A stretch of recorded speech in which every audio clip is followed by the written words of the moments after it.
Hello everyone, welcome to Smart Learning with Saloni. So, class 10 chapter 1 real number का question है prove that root 5 is irrational number. हमें prove करना है कि root 5 जो है वो एक irrational नंबर है. तो सबसे पहले इसे प्रूव करने के लिए हम अज्यूम करते हैं कि रूट 5 जो है वो रैशनल नंबर है. तो ये हम लेट कर लेते हैं. यहाँ पर लेट करेंगे, let us assume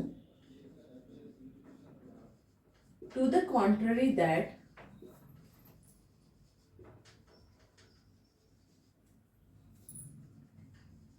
root 5 is rational number. हमने अज्यूम करा कि ये जो रूट 5 है वो एक रैशनल नंबर है. अब रूट 5 अगर रैशनल नंबर है तो इसे हम लिख सकते हैं a अपॉन बी के फॉर्म में. Therefore root 5 is equal to a upon B. a upon B अगर रैशनल नंबर से तो यहाँ पे a और b क्या होगा, को प्राइम होगा जिसका सिंगल फैक्टर 1 आएगा. Where a and b are coprime and b is not equal to 0. b कभी भी 0 के इक्वल नहीं होगा. अब स्क्वायरिंग बोथ साइड करेंगे. Squaring both side. Under root 5 का whole square is equal to a upon b का whole square. Under root 5 का होल स्क्वायर, स्क्वायर से रूट कैंसिल, 5 बचा, इक्वल a स्क्वायर अपॉन में b स्क्वायर. ये b square को हम मल्टीप्लाई में ले आएंगे तो ये हो जाएगा 5b square equal to a square. अब यहाँ पर ये जो 5 है ये डिवाइड करेगा a स्क्वायर को, तो हम क्या लिखेंगे, वेयर 5 डिवाइड्स a स्क्वायर. अब थ्योरम 1.3 में हमने पढ़ा है अगर कोई पॉजिटिव नंबर किसी इंटीजर के स्क्वायर को डिवाइड करता है तो वो पॉजिटिव नंबर उस नंबर को भी डिवाइड करेगा. Also 5 divides a. अब इस कंडीशन से हम क्या लिख सकते हैं, देयरफॉर अब अगर ये 5 a को डिवाइड करेगा तो हमने मान लिया कि 5c is equal to a.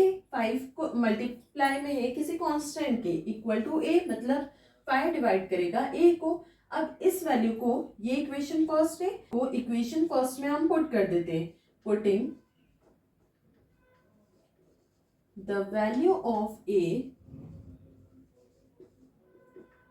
in equation first. Equation first हमारे पास है 5b square equal to a square. a की प्लेस पे 5c, 5b square equal to 5c का whole square. 5b square equal to 5 5 जा 25c स्क्वायर. 5 से ये divisible है, 5 5 जा 25, ये हो गया b square equal to 5c square. Again यहाँ पर 5 जो है वो b स्क्वायर को डिवाइड करेगा.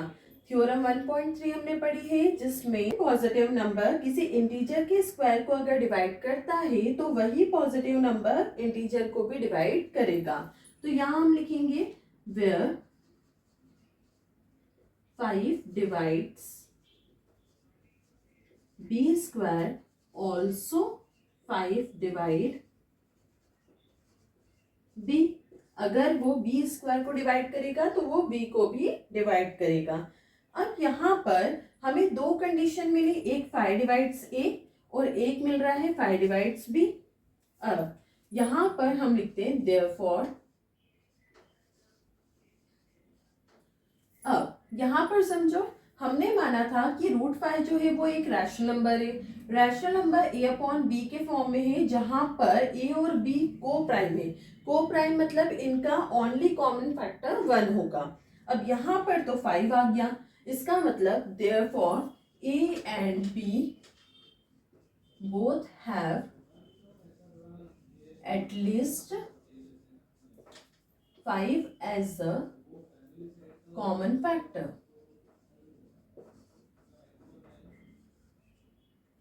अब a और b दोनों में 5 जो है वो कॉमन फैक्टर है, तो यहाँ पर ये कॉन्ट्रडिक्शन जो है, this contradicts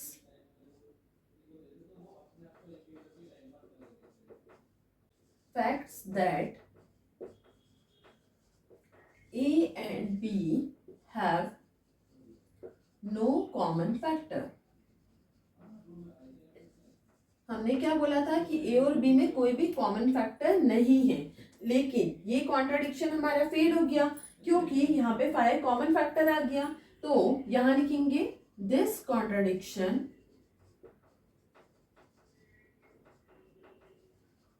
has arisen because of are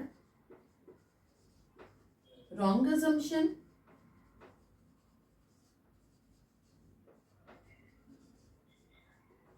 हमारे रॉन्ग assumption के कारण ये कॉन्ट्राडिक्शन जो है वो फेल हो गया। Therefore, root 5 is an irrational number. इसका मतलब क्या है, रूट 5 जो है वो irrational नंबर ही है। यहाँ पे प्रूफ हो गया। इसी के साथ हमारा question proof that root 5 is irrational number complete हो गया। I hope you like my video. If you like my video, do like, share and subscribe.